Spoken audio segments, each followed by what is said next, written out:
একজন সৈত্য দেববর্মা নামে চাকমাঘাট বাড়ি রিক্সা ড্রাইভার গাড়ি বাড়ি দিয়ে গেছে ওই জালের বাড়ি ইট বাটার লোক। তার নাম কি? সৈত্য দেববর্মা। গাড়ি কি বাড়ি দিচ্ছে? গাড়ি বাড়ি দিয়েছে এটা তো আমরা কইতে পারি না, গাড়ি গেছে গা পাইছে রাস্তার মধ্যে পড়ার জন্য। বাড়িটারি কোন জায়গায় কিছু জানা গেছে না? বাড়ি তো তাইনের বাড়ি হয়েছে চাকমাঘাটে। কইতে কই যাইতে আসলো তাই না? তাইনের তেলেমারা থেকে চাকমাঘাট যাইতে আসলো, লাকড়ি বেছে বেচারা।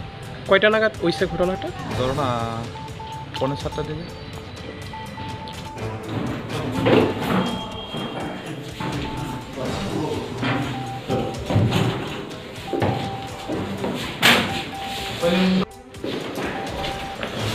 Ya, ¿cómo están?